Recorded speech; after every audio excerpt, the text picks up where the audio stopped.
Dear friends, dear colleagues, welcome to our next discussion in the series of monthly webinars entitled New War and Peace. The webinars are organized by the editorial board of Caucasus Edition. My name is Sevil Husseinova and I'm a co-editor at Caucasus Edition. Today, when the whole world is watching the next big geopolitical games, we want to talk about those who were affected first and foremost by such games. We are going to talk about people who have suffered from conflicts and wars. For this purpose, we have invited our speakers, experts today. Please meet Marina Danoyan. She's a peacebuilding practitioner, project manager at Women in Peacemaking program of the Crisis Management Initiative. Namiq Abdullayev, he's a Baku-based civic activist and independent researcher. And we have also two guests today, two experts. Armen Sogoyan, he's a psychiatrist from Armenia, and Rovshan Suleimanov, a clinical psychologist from Azerbaijan. Thank you for joining us. And my colleague, Vadim Romashov, is moderating today's webinar.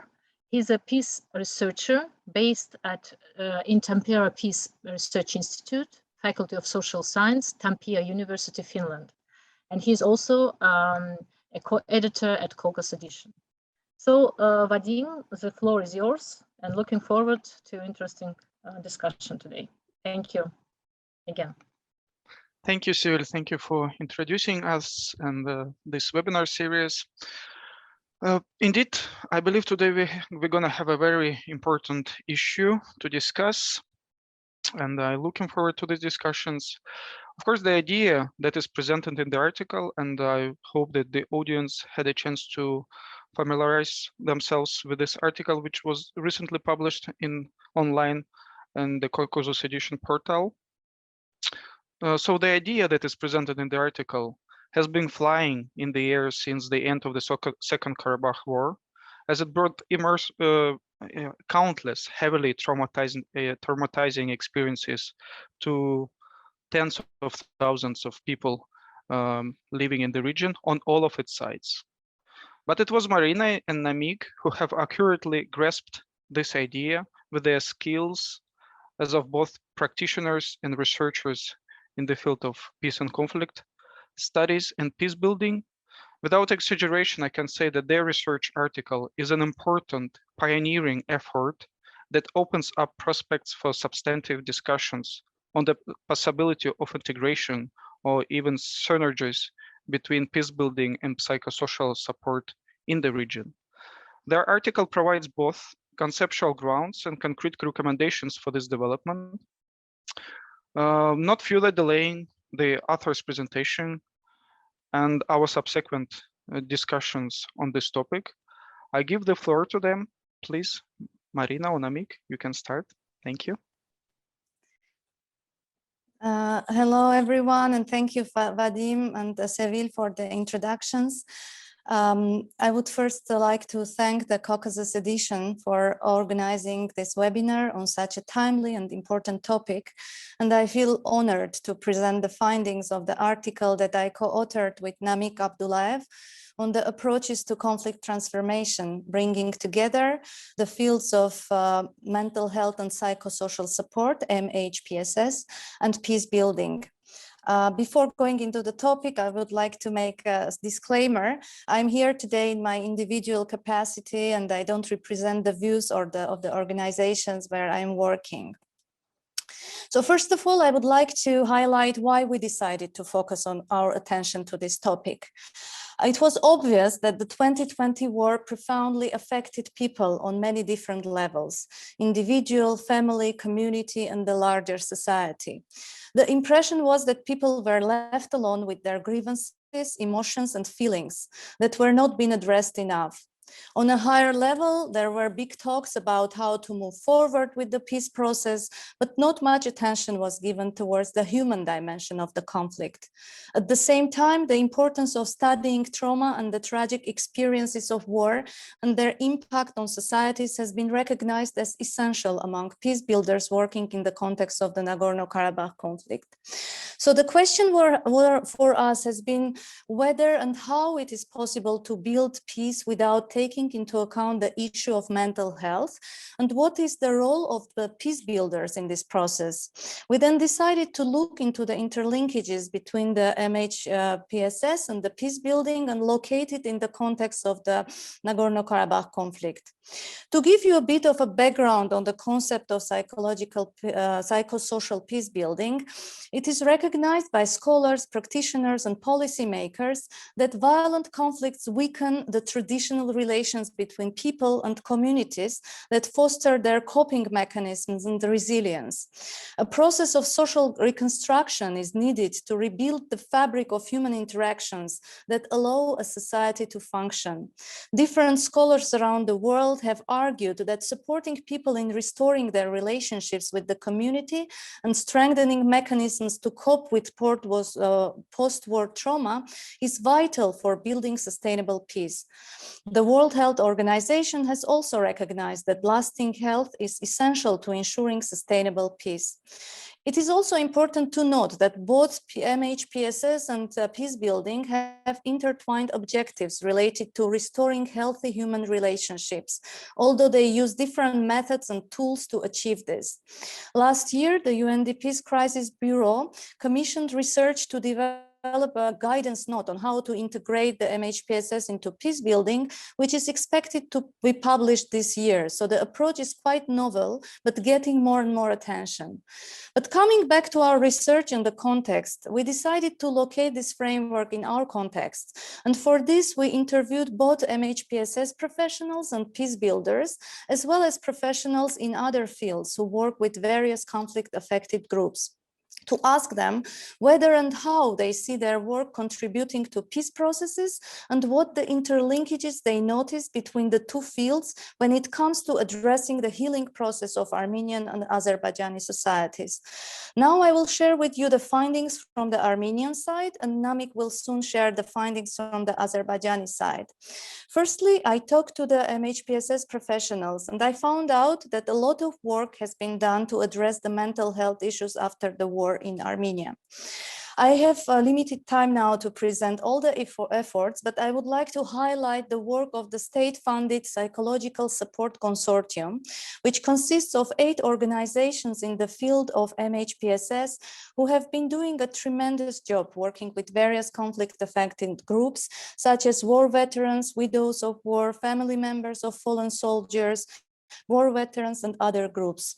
According to our interviewees, the field of the MHPSS, which has been traditionally under-prioritized in Armenia, is now in demand as more and more people seek psychological support. However, it is still challenging to encourage people in psychological need to ask for professional support, not only because of the cultural bias, but also because of the depth of the trauma. Because trauma by itself is distorting interpersonal relations, and the person is not willing to communicate. They have no strength to seek out specialists. There have been also a lot of challenges within the field of MHPSS in Armenia, such as the lack of coordination, lack of enough specialists, lack of more term engagements, etc. In terms of their work contributing to peace, one of our interviewees highlighted that they clearly see positive results after the interventions.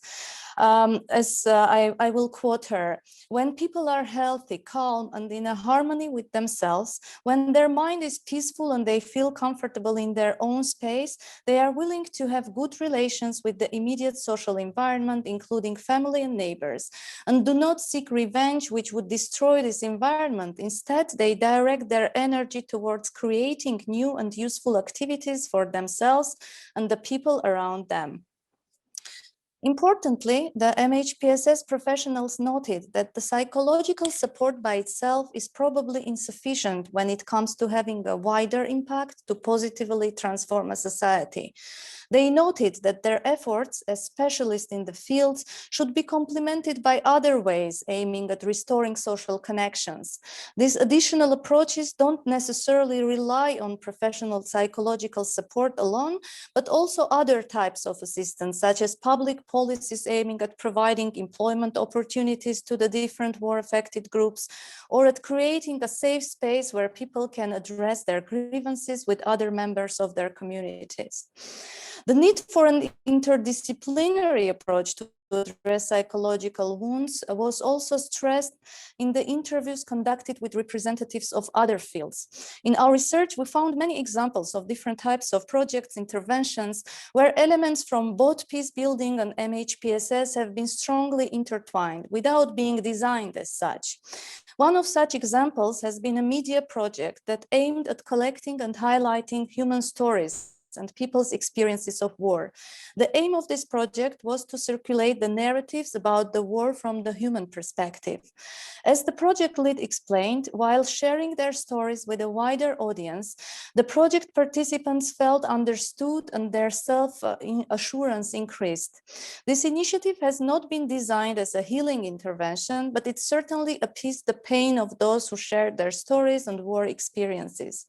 Another example is when organizations, NGOs help different war-affected groups by connecting individuals with employers that provide training and job opportunities to, for instance, war veterans, women who lost their husbands in the war, etc.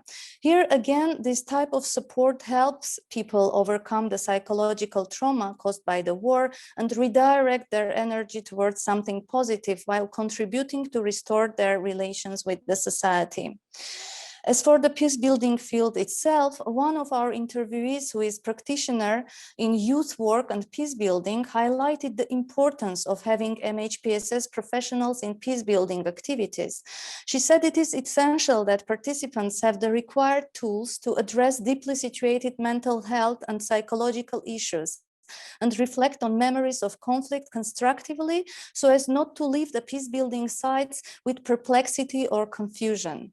MHPSS professionals can provide the tools to cope with the psychological issues during peace-building activities. She also stressed the importance of engaging MHPSS professionals in supporting peace builders themselves, who often become affected by the stories and experiences of conflict. This is just to show that there are various possibilities for the professionals from MHPSS, peace building, and other fields to come together and work towards one common goal of having a healthy and peaceful society. Of course, there is no quick fix and ready recipes. This is a long process which requires long-term engagement and creativity to bring various fields together. But with this article, we wanted to open up this conversation and encourage a dialogue among the professionals and organizations in the MHPSS and peace-building fields to create efficient ways of addressing the needs of war-affected groups and society at large, aiming at societal healing and conflict transformation. I would like to end my introductory speech by a quote that we found in one study and which became like a slogan for our research. And it says, the seeds of tomorrow's war grow in the soil of today's unhealed traumas. The seeds of tomorrow's peace grow in the soil of today's healing and reconciliation. So let me stop here. Thank you very much for your attention, and Namiq will continue with presenting the findings from Azerbaijan, the recommendations, as well as the limitations of this approach. Thank you. Well, thank you very much, Marina, for this kind of impressive and comprehensive introduction. So I would like to first start with my impressions. After publishing this article, I had a chance to talk with some practitioners, peace builders in Azerbaijan, and I was asking like what they think about the piece, like, about the research paper. And they said that in the beginning we were thinking that, or previously we were thinking that there's no the overt or the obvious linkage between the peace building and MHPSS.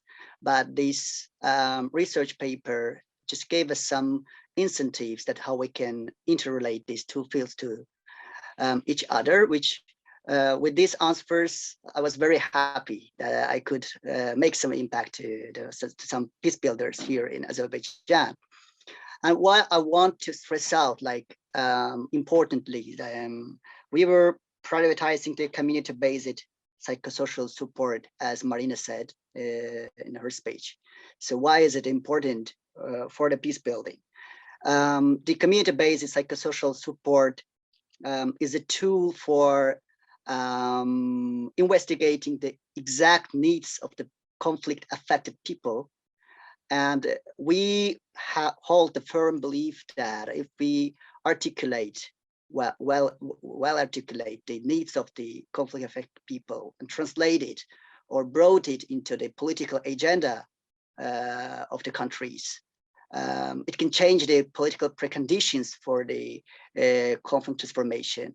Because nowadays, the political agenda about the conflict transformation, it's only restricted by the track one diplomacy, and only the politicians are talking about how we can resolve this conflict. And some of politicians also argue that the conflict is already over, but there's a lack of the humanistic side, or the humanly faces that are not really seen in the conflict. And we also hold firm belief that to be the voices of the conflict affected people in the conflict transformation is essential.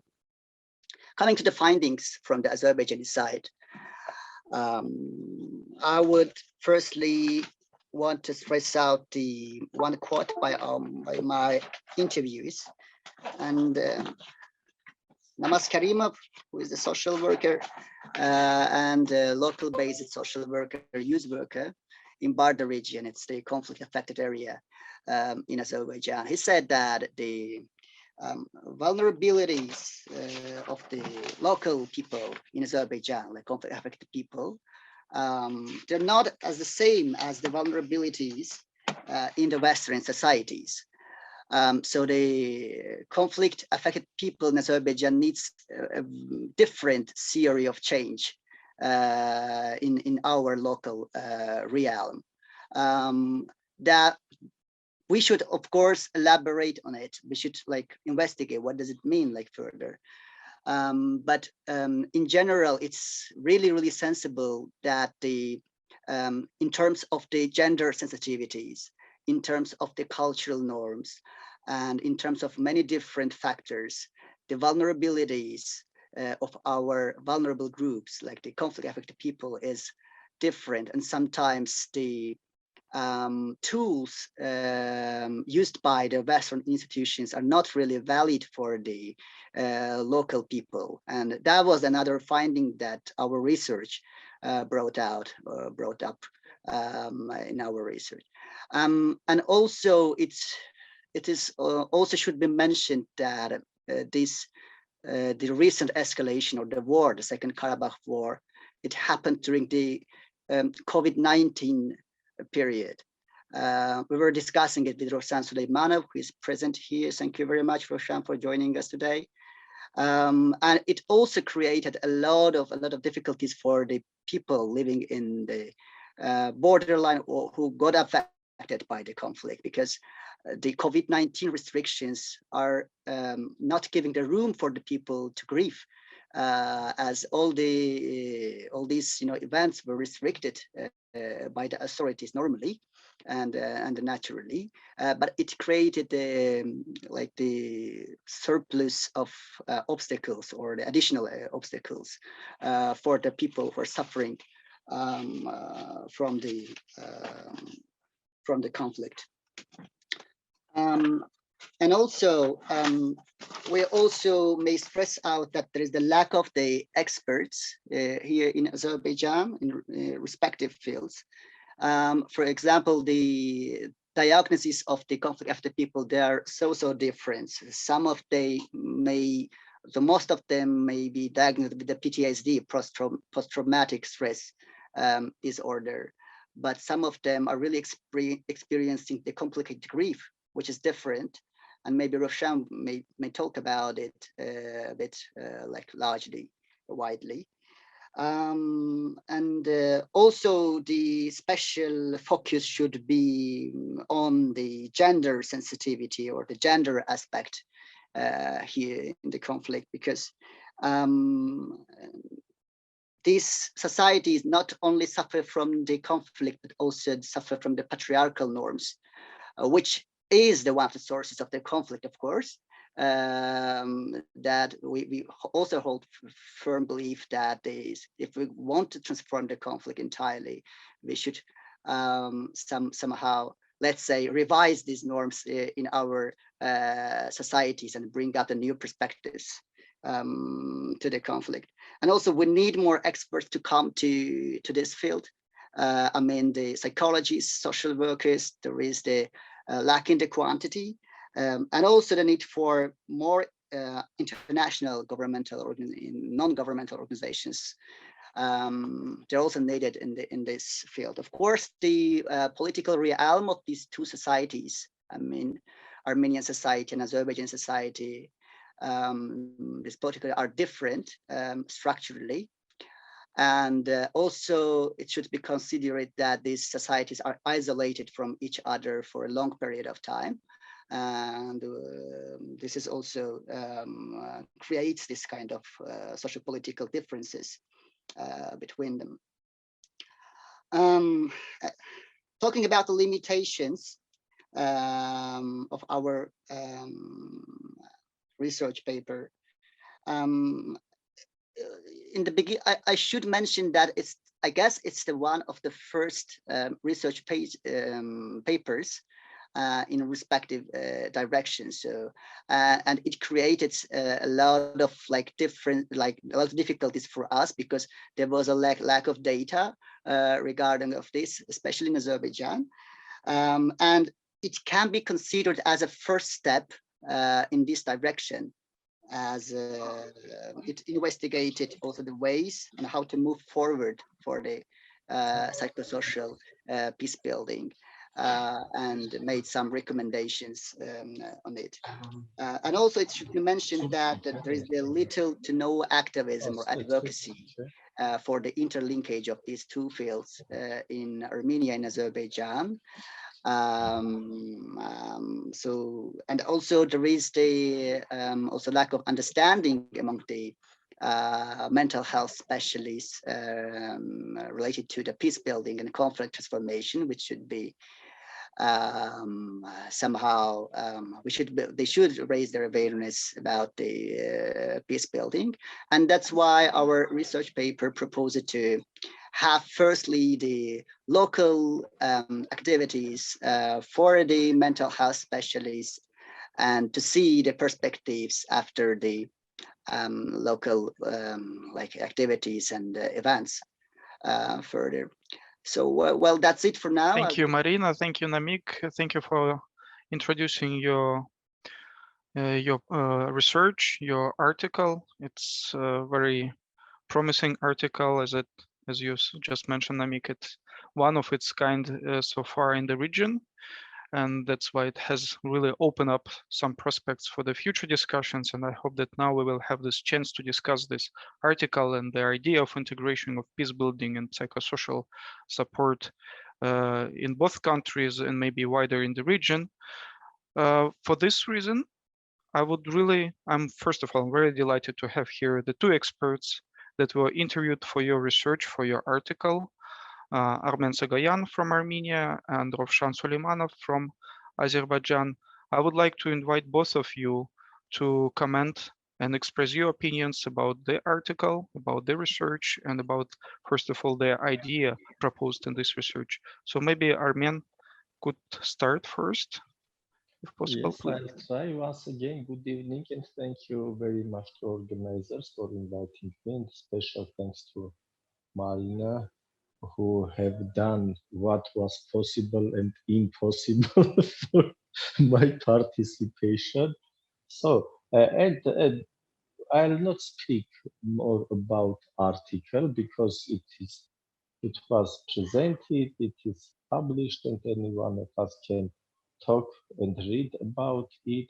Mostly, I would like to speak about this process, which is very attractive because this psychosocial support and mostly psychosocial situation of society is a very big argument for starting or stopping the war or starting or stopping the peace.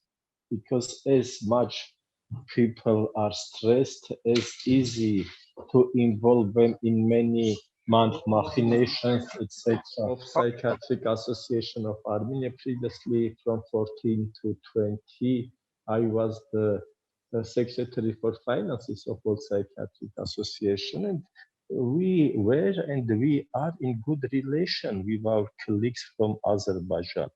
On professional level, we haven't any problem, and we have organized symposia, etc., and different international meetings with our Azerbaijan colleagues. And when our other colleagues who were presenting some organizations were asking us to start a program, and even if there was any political issue, we were asking them not to involve politics in this professional level, because if we'll start to speak about politics, we'll not have these relations.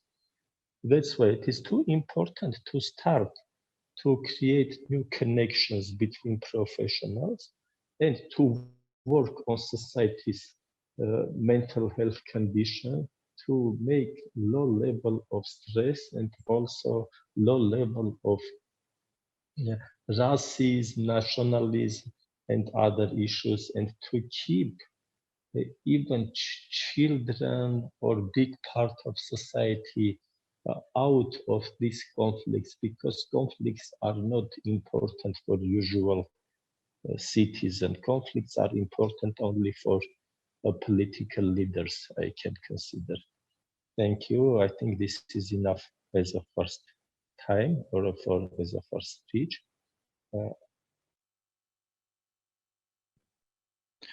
Thank you, Armen. Thank you for sharing your thoughts about this and already touching upon the issue of let's put it, cross divides cooperation, cross-border cooperation in the field of psychosocial support and also peace building as probably possibility to connect these two professional fields on both sides.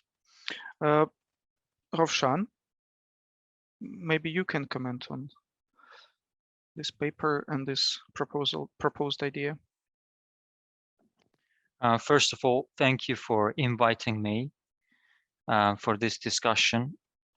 As I mentioned to Namiq, I wouldn't call myself expert on this, specifically on this field. I mean, the impact of trauma in peace building process, but my main goal is working in providing psychosocial support to affected population, but without that peace building part.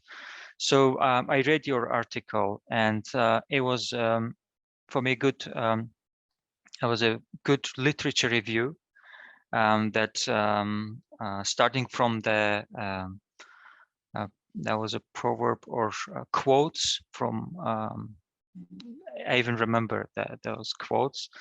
It was a good start, and yeah, it was a descriptive article, and it was very well written.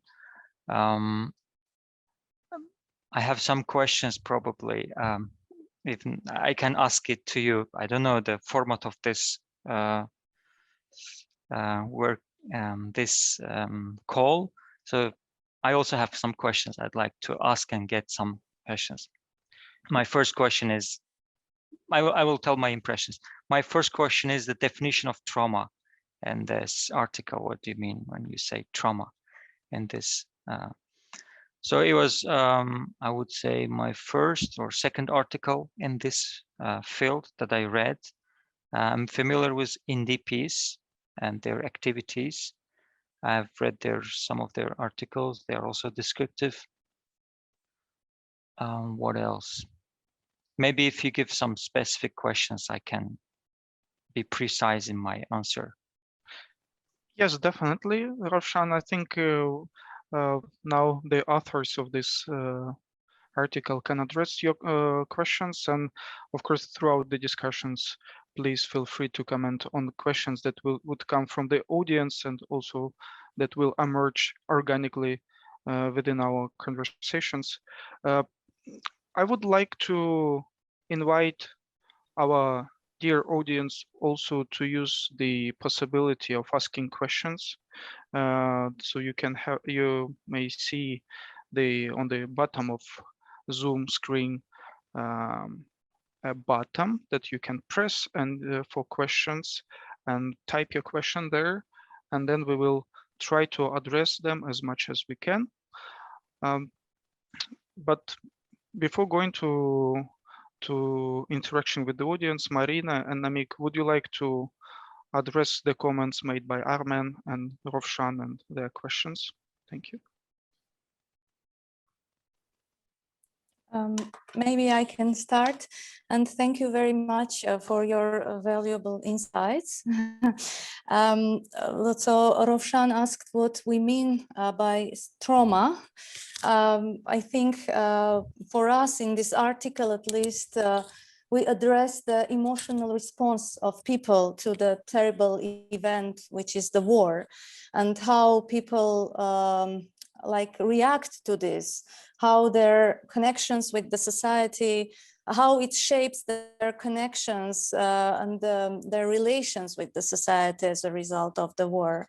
That was like that's how we understand, but I'm sure maybe there are more scientific explanations for this. And I wanted also to refer to what Armen said about the psychologists working together and not touching upon political issues. And this is very understandable and logical. And I wanted to also say that when I was conducting the research on the Armenian side, I felt that there is a bit of hesitance and among the psychologists when we talk about peace building and connecting this to mental health and psychosocial support, because for them peace building is political, sensitive, and they don't want to get into that area. But that's why one of our recommendations was that it would be important to start a dialogue between the two fields to somehow understand each other and also demystify some of the hesitations. And I'm sure there can be some common grounds found. Yeah, I will stop now. Over to you, Namiq. Right, thank you very much, Armen and Roshan, for your comments. Answering to the question of Roshan, of course, the different schools of psychology and even the psychoanalysis may have different answers to this question. But you know me, I'm a person who is prone to the psychoanalysis more than the clinical psychology. So I personally, it's not our common answer to this question as authors of the research paper, because we didn't really felt that need to conceptualize the trauma, because as you said, it was like a descriptive research which was investigating the consequences or repercussions of the conflict. So that wasn't it. But if you're asking my opinion about the trauma, so for me, it's like a more memory fixations of the people. The memory fixates some moments or and then some I don't know, some thoughts, and because of this, because of the survival, of course, if the person wants to survive, he should memorize some dangerous moments in his or her or their life. So this is the question, and it's, I guess, too compatible with psychoanalytic school as well. So it's related to the memory issues and how we memorize the things, and also like linking into to another issue, like memorizing some issues. Not only people are memorizing the events, but also the states, societies, they also memorize the events. And they all the time want to construct their narratives on the memories of the people and stories of the people. And the reason why we wanted to investigate this topic was to also dig in these narratives as well. Maybe if the psychologists, mental health specialists will have more chance to integrate their work to the peace building, it may bring up the new perspectives to the conflict transformation, as the real memories of the people can be different from the, let's say, representation of the political institutions about these events. So there can be some differences, and we strive for, making these differences overt in our context. I don't know, I'm a bit unstructured with my speech, sorry, but I hope I could answer to your question, Roshan. If you have more comment on this, so please do. And also, Armen, thank you very much for sharing your incentives, which is really, really important, as you said, there's the need for psychologists to come to this peace building, and we should talk to each other as not as a sides, but as let's say, the human beings. Firstly, to find out the grounds for the dialogue at first. And as Marina said, so the resilient grounds for a dialogue can be built on the psychological treatment also, because it's the field that unifies all the people who are suffered from the conflict. It's the very solid ground for all the conflict affected people. It unifies them, and they share the same needs across. I don't know if you could read the whole article. It's really, really obvious that regardless of the side, being Armenian, Azerbaijani, more or less all the conflict affected people, they're sharing the same needs. They want to be heard. They want to get healed from their traumas, and they're like experiencing the same severe situation and symptoms. Well, yeah, thank you. I wouldn't take more time for that. Thank you, Marina and Namiq, for addressing these questions. I would like to ask audience use more the section called question and answers, Q&A, rather than chat. It would be easier for us to follow. And I would like to rather ask you a question that would be, we have already several questions in that section, that a kind of summary of some of them. So we have this question, basically. Are there any good practices of dealing with trauma healing and or psychological tools in the Caucasian communities? Is there a room for cooperation?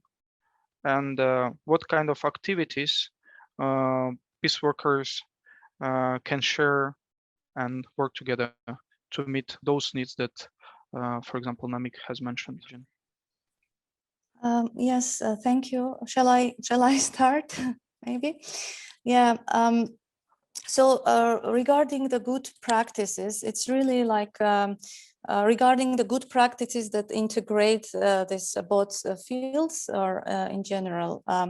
Maybe okay. Well, so I would like to highlight something that I didn't say during my introductory speech, but I feel that it is very important, and it is related to the community-based psychosocial support. And I think this is a very good approach that we as professionals could pay attention to, because the community-based psychosocial support, the idea of this is that it considers that people are agents of social transformation, and it emphasizes the local ownership and empowerment of local conflict-affected populations in an inclusive way. This is when the community members are not the receivers, but the providers of the supports. By providing mutual support and help to each other, the community members restore relationships while strengthening social bonds, which increases the resilience of the community and allows it to become stronger on a long term. And while doing our research, I came across a few examples of this approach in the Armenian context, and I would like to highlight those. So in the post-war period, numerous grassroots community-based initiatives have also emerged to address the needs of various war-affected groups on the Armenian side. These initiatives have contributed to societal recovery because of the active participations of the people who suffered themselves. As one example of such initiatives in Armenia is when mothers of fallen soldiers established a movement called Eternal to support, help each other, and share the grief and pain of their loss. Coming together in a group has contributed to their joint healing process. They have been regularly provided with professional counseling and guidance from psychologists. And here I have to say that I admired the work that Armen has done, because he worked with those women. When I watched the broadcast about this movement and I saw how those brave women were expressing themselves, I felt that thanks to this movement, they felt more empowered. And while having this huge pain, which will stay with them for the whole life, they found strength to continue living, and not only living, but many of them were thinking about helping others in the same situation and how they could be useful in their social circles in general. Also, some of them had big projects, such as establishing a school with a humanity as a core principle and so on. So this shows that coming together gave them strength and helped them to redirect their energy into something very positive. Another example of grassroots community-based initiatives is that when the displaced people from Hadrut region, who have created their own support group, try to assess their needs, make their voices heard, and support each other. Those communities have organized themselves, and the mechanism of helping and supporting each other have contributed greatly to the healing process. And also, it is important to note here the snowball effect. The various war-affected groups are in permanent contacts with each other, and therefore the success of one person is motivating the others. So this snowball effect is really a very important factor in this community-based psychosocial support. For instance, people who were initially uninterested in support programs became attracted and engaged after hearing about the positive effects that those initiatives have had on their community members. So in many cases, people find coping mechanisms to overcome their trauma with the help of their community members. But we could observe this and see whether and where there is a need to support them in this recovery process. Thank you. Namiq? Maybe I would like to ask direct this question to Roshan Hoja also, because he's working on the ground, like on the field, and after the second NK war. In my view, like briefly, I can say that the actions in Azerbaijan side, or activities in Azerbaijan side, is relatively restricted. But there are some organizations that are working in the contact line region, such as the Red Cross organization, and the Red Cross is doing a great job here in terms of the economic development, economic support, and also the psychosocial support to the conflict affected people, and also some government-led initiatives or institutions such as Tabib. I don't know how to translate it into English. It's also the state-led institution, medical institution. They're also trying to offer the structured assistance to the conflict-affected people living in the contact line, and unfortunately, I'm pretty sure that there are more spontaneous and unstructured communities that are working with the people who got affected by the conflict. But in general, I may say that there are some research limitations in Azerbaijani side, and people sometimes can be hesitant to talk about it overtly and apparently. So it's related to the different reasons in Azerbaijan. But mainly we can see the presence of these two institutions. Maybe Roshan can correct me because he's more experienced in this. At least Roshan, you should accept your expertise in this field, like you're working on the ground, and you're doing the great job. Thank you very much for this. Maybe you have some more comments. So you have comments on this. Okay. Mainly here, the main service provider is Tabib. Tabib is an alternative organization for Ministry of Health in our country. So Tabib has its psychologists in the region. They are not much, but the number is growing. So mainly their support is individual. So they provide individual psychological support for ex-combatants, for family members of people who lost their loved ones during the conflict. So so this is what I know from Tabib. Also, there are some organizations that provide this help. One of them is International Committee of Red Cross. Then UNICEF had a project in contact line communities. It has 3 months or something like a project with children. So they assessed the communities, and then they provided group therapies for kids, for children. And also UNDP created here some resource centers where they provided where they also had the psychologists who provided psychological support for individual. Mainly the support is individual rather than psychosocial, except as far as I know, Red Cross. So but people, I hear that people create some groups between themselves.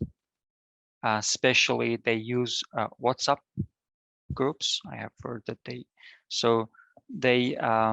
kind of use WhatsApp as a resource, and then they get to know each other through this application, and then support each other. So the coordination between these organizations, I would say weak, but yeah, so from my side.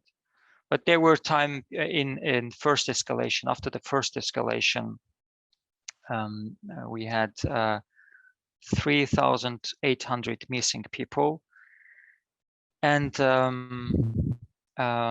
there was a ICRC provided them group therapies for those missing families of missing people. So I know this one. Thank you, Ravshan. Maybe Armen would like to add something from the Armenian perspective on this. Do you see, Armen, any good best practices that can be learned on both sides from what is Armenian psychosocial support, how it is organized, and what are the best practices of it? You know, as Marina mentioned, it was the first time when in Armenia government was government put money on the psychological support when this consortium was created. And the consortium, which was created by 8 organizations, it started to regulate little bit the field. And now we have, we can say, not a good practice manuals, but some manuals which will help other colleagues to provide psychological and psychosocial support. Also, we are collaborating with WHO on this field, and they have prepared, maybe the same is doing in Azerbaijan as well, psychosocial basic support for COVID-related professionals. And this can be very nice used for other professionals, for other society members as well. And I think there are many open sources regarding these services which are providing in Azerbaijan and in Armenia. Will be nice if our researchers will start to investigate this as well, and maybe they'll prepare new article or new something issue for future discussions as well. Thank you, Armen. Yes, Roshan, do you want to say something? About the therapies, I just want to emphasize that here also psychotherapists from Turkey plays role. So as far as I know, they came here and they started to teach Tabib psychologists EMDR. So it's a type of therapy that mainly targets traumatic trauma in people. So, and it's ongoing. So they actively participate in teaching this to teaching EMDR to Azerbaijani psychologists. Thank you, Ravshan, for this. Can I add also, as we are talking about the best practices, maybe it's also the right time to say that there are organizations that are working on this integrated approach specifically. And maybe our listeners would be interested to know, at least I wrote down a few organizations like this. And first of all, it is like worldwide, right? Not in our region, but Institute of Justice and Reconciliation in South Africa is a pioneer of developing the integrated approach.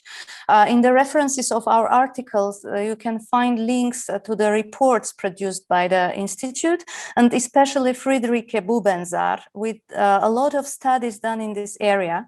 And they are now also creating a network of NGOs who adopt this integrated approach for sharing experience, lessons learned, and information in general. So this, maybe I can put it in the chat, or where should I put the link to this? Yes. Then in Finland, for instance, the psychosocial peace building is one of the priority areas of FELM's Peace and Reconciliation Unit, FELM being the Finnish Evangelical Lutheran Mission. They don't work with the South Caucasus, but it would be also interesting to follow their efforts in this field. And actually, I got inspired by this topic because last year I was working at FELM, and I got a lot of support from the colleagues while developing the paper. Also, the Church of Sweden has a web portal about the basic of community-based psychosocial support, psychosocial support, where you can find a lot of useful material and also a free training program to understand better this concept and how it can be used. So overall, this approach is relatively new, and as I mentioned in my introductory speech, the UNDP Crisis Bureau is now working on developing a guidance note on how to integrate the MHPSS and peace building. It is expected to be published this year, so this could be also a very good source to get inspiration to develop this further. But I will share now in the chat the links. Yes, thank you, Marina, and thank you, Rovshan, and Namiq, for all this great overview. Actually, now I feel that we have quite a comprehensive, more or less comprehensive overview of the field of psychosocial support, the work of psychiatrists on both sides. But I still, and Marina has mentioned that the integrated approach of peace building and psychosocial support has been already researched, studied, and even developed by some organizations, international organizations in other regions. But based on your research, let's come back to the real idea and real proposition of your main proposition of your research, of your article, integrated approach of peace building and psychosocial support. When you have interviewed people from both fields, have you noticed any kind of discrepancies in their understanding of trauma, of peace, or of this kind of notions and concepts which are commonly understood somehow, but not really defined in your research? As since some of your questions come from the audience as well, how you define trauma, how you define peace building. Do you see any of this kind of discrepancy in the field of peace building and the field of psychosocial support, this kind of basic notions? And do you feel that this discrepancy difference would prevent this integration, or rather maybe they are still both fields on or have common grounds and common understandings of these notions, and it would contribute to this integration?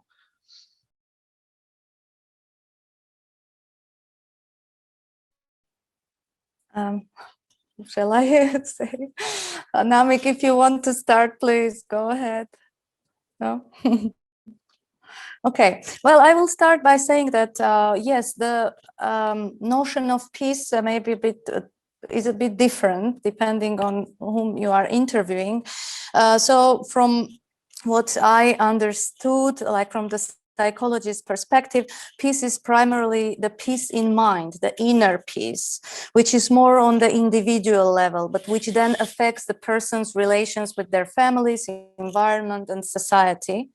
And for the peace builders, they look at the peace from a broader perspective. Peace is more always related to conflict and war, and so the tools and methods to deal with conflicts in a peaceful way for the peace builders.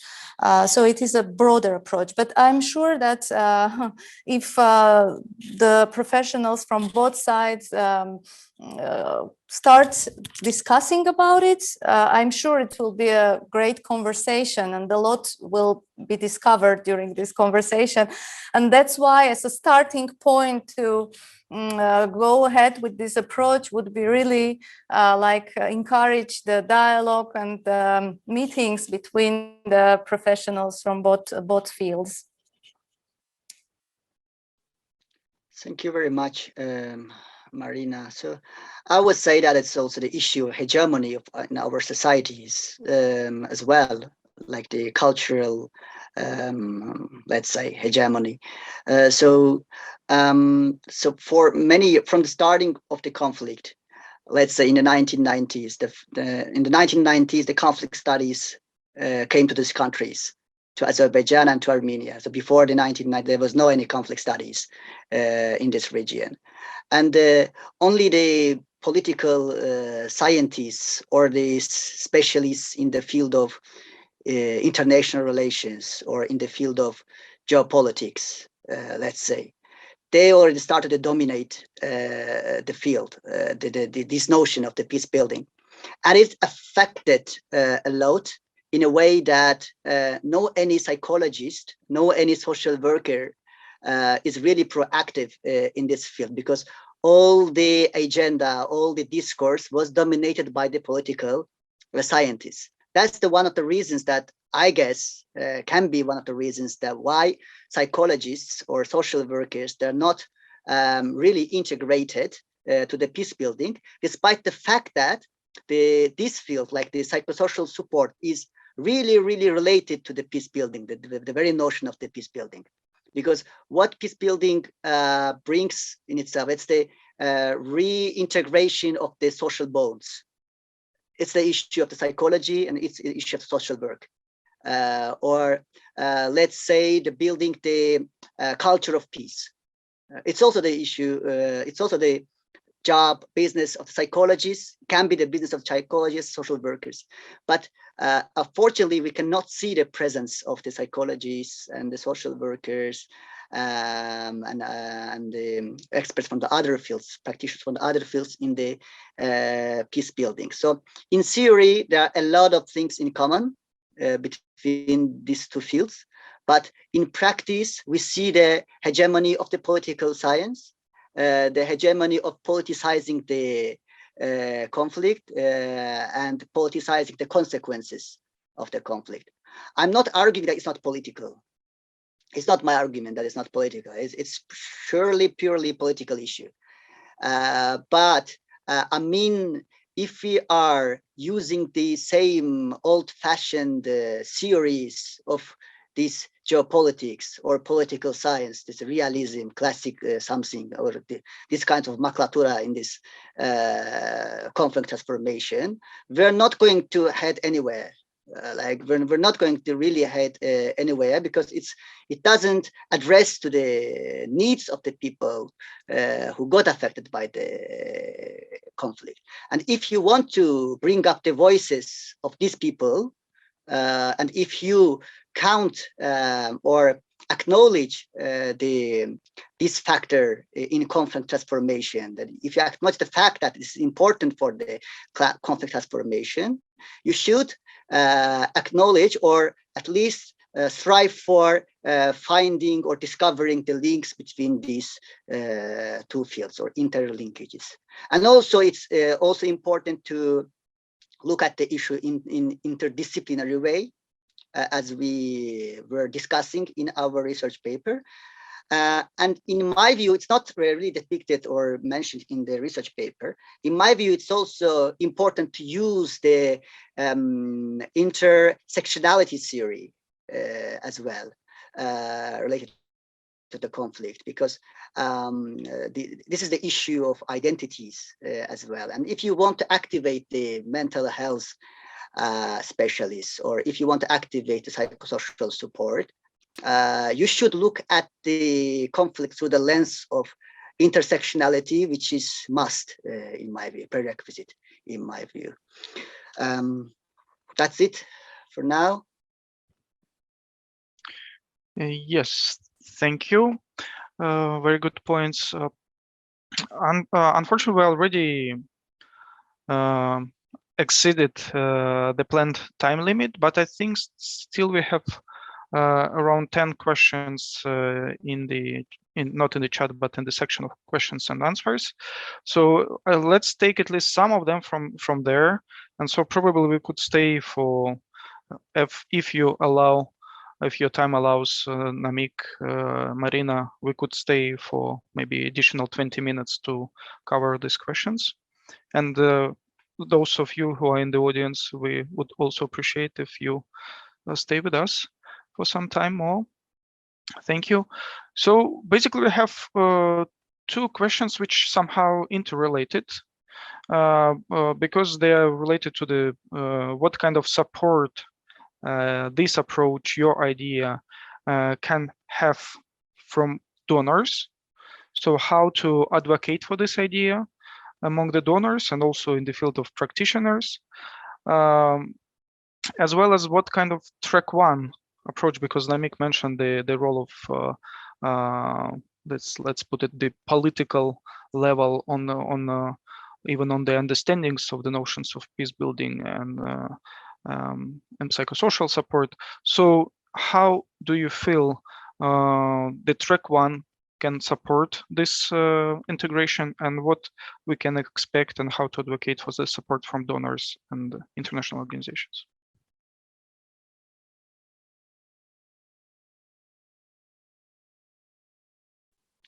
You want to start, Marina, or me to start? What? Okay. This is our dearest Anush's question, I guess. Hello, Anush. Hi, thank you very much for your question. Thank you for joining us today.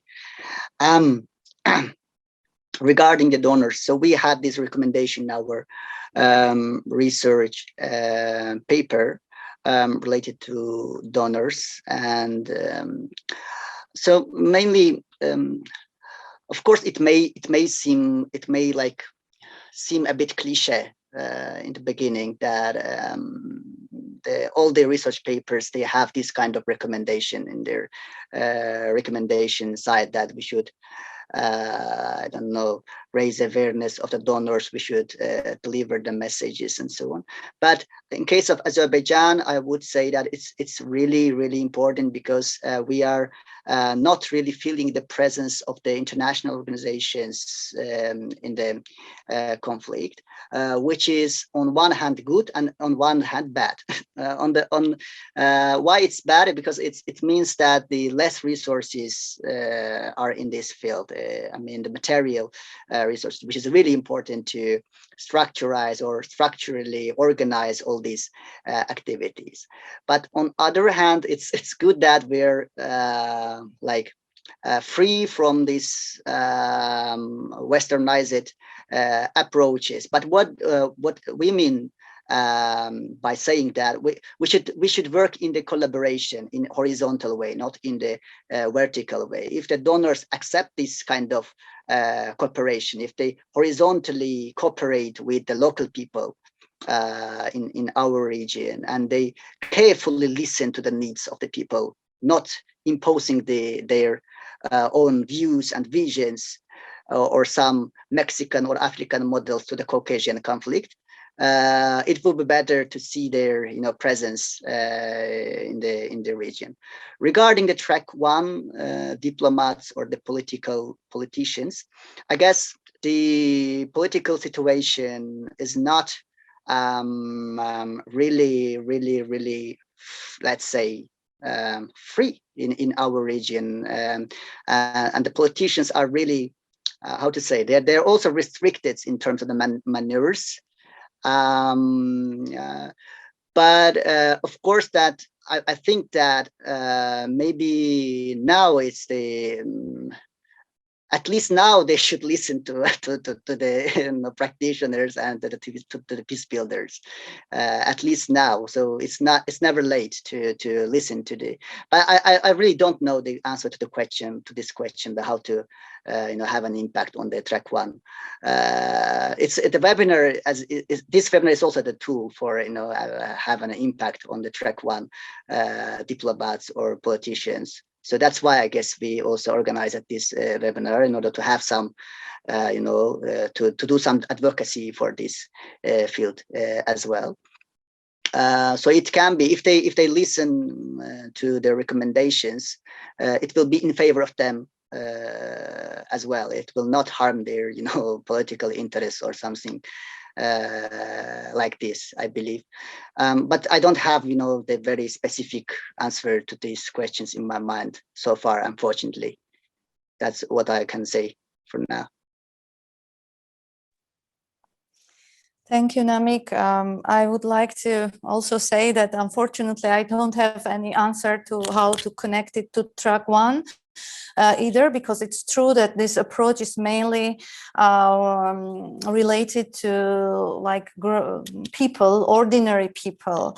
And then we have to think about how this could be connected to the broader peace process, but it's not easy.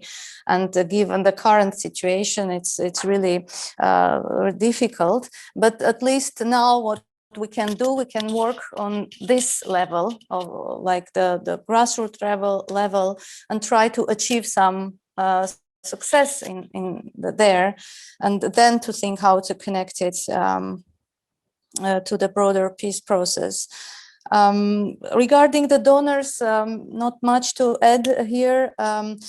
Just I wanted to say that there is some openness from the donor, at least the EU. I know that the EU mediation guidance has also this chapter about psychosocial support, which is good. So they pay attention to this. So indeed, as Namiq said, if we have successful cases in our region, we have to communicate them. We have to think about how to design projects that incorporate elements from both fields and deliver these messages to the donors, because there is an openness. I think, at least from the EU, I know that they are quite open to new ideas.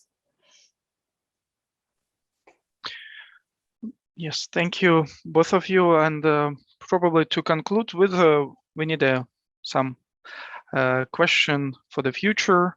Also, so how do you really see this integrated approach of psychosocial peace building? Would it be rather overarching approach for the field in the post-war situation, or it will be just for the period when the population, the societies have just experienced the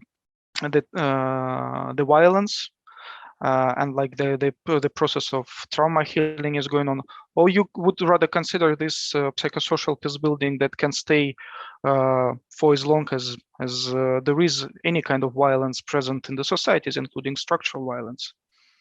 And the last probable question that you can take on, what is your follow-up plans for this idea? Yes, thank you, Vadim. I think that this approach can work in, it has multiple dimensions. And as I said, it is a novel approach and it needs creativity.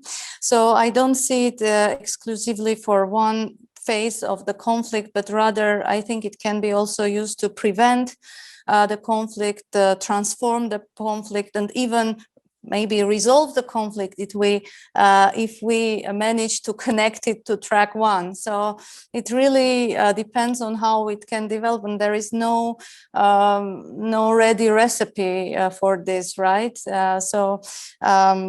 But I see it as a multidimensional approach which can be used in different phases. And how do we move forward with this? Good question. We wrote this article and we elaborated the recommendation also to spread the word in the peace building community and in the among the MHPSS professionals to trigger the attention and the discussion.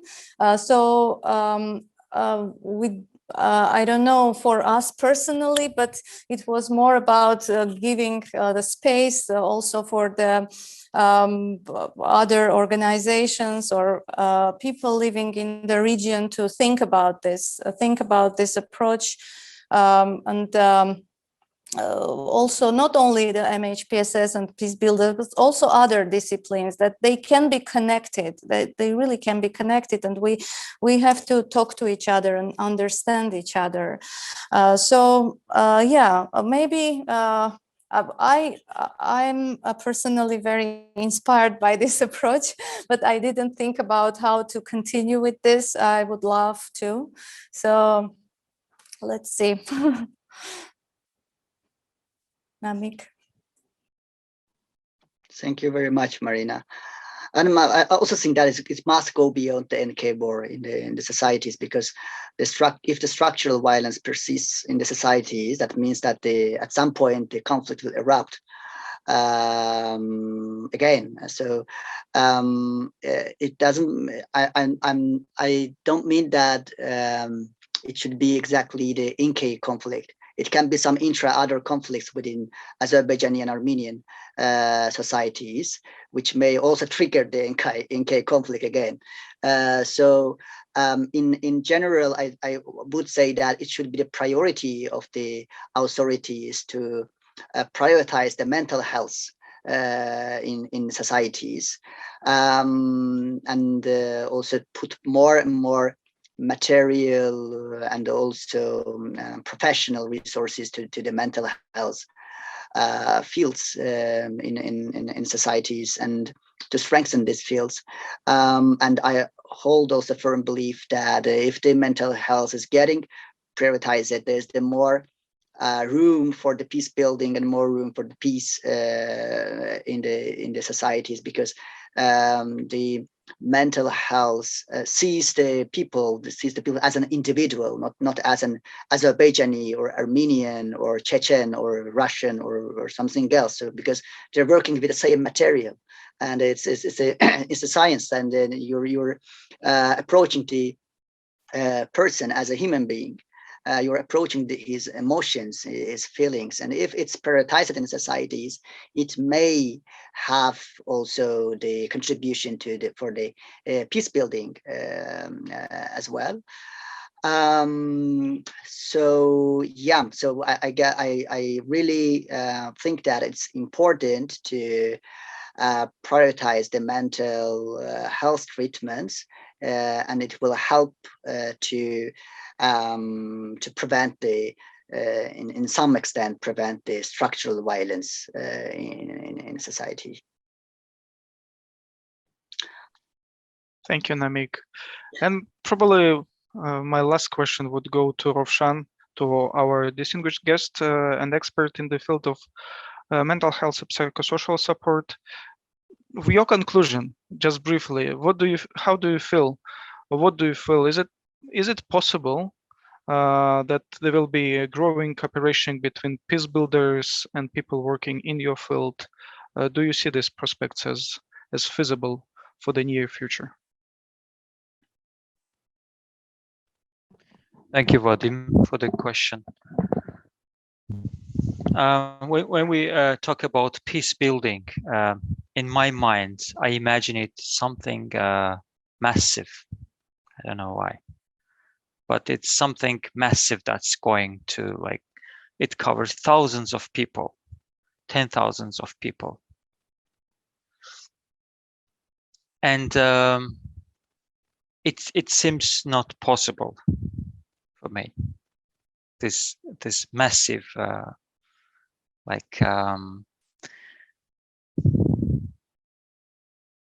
but the people who, unfortunately, but people who are decision makers in both governments, if they get involved to this process, and if they get familiarized with this approach, and if they implement it in their behaviors, so I believe that it can contribute a lot. So you also talked about generational trauma, where it comes from. So narratives, when you go to school, what you see, what they do with kids, we see those children. So every topic is related to war. Every topic is related to martyrs. The name of rooms are the name of deceased people. We call them shaheeds names. So it goes and goes. This narrative goes and goes. So there should be definitely an institutional change. Somehow, if we could integrate this approach, if we can bring this approach to those institutions, then I'm very hopeful that we can have some change. Definitely with those institutions that have a tremendous impact on population. I'm not sure if I could answer your question, but bringing up these two approaches, two things is important. Institutions, doesn't matter if it's governmental or not, and this approach. Yeah. Thank you, Ravshan. Thank you. Well, maybe it's rather too early to stay too optimistic about this approach. And indeed, institutional change and social changes are needed for closer integration of these two fields. But at least what I remember from Marina's and Namiq's article, that they advocated for at least some small steps towards each other, towards this integration, to learn the best practices of each other and see this certain common grounds. And I hope that this is still quite possible without very much of changing institutions and structures, at least for some time, but rather working on individual and communal level. So let's hope, at least for this, that there is a possibility for exchange of these practices and coming closer to each other. I would maybe conclude on this because we really run out of time already, and I really much thank the participants in the audience, and especially the panelists, our guests, and the authors of this article, the researchers and the practitioners in the field. It was really a pleasure to work with you, to read your articles and organize this panel in these discussions. Thank you. And thank you very much, Vadim. So Vadim was our supervisor throughout the research paper. So he did a very great job. He did very great work. He was very supportive. Thank you very much for all your support, or for all your efforts. And special thanks for my colleague, Marina, who is very, very hardworking and very, very intelligent person, and very peaceful person. So thank you very much for your collaboration, Marina, as well. And thanks to all the participants of the webinar, and Armen and Roshan also. Thank you very much for coming. Yeah, thank you, Namiq, and I would like also to thank Vadim and Namiq for the great collaboration, and also the participants in this discussion and our distinguished guests. Roshan, it was really great that you could join, and Armen left, but I think your inputs were really, really important, and let's consider it as a first step to starting the conversation among among the peace builders and the MHPSS professionals. So yeah, hopefully this will continue. Thank you. Thank you. Let's finish here. Thank you very much. Hope to see you next month in this webinar series.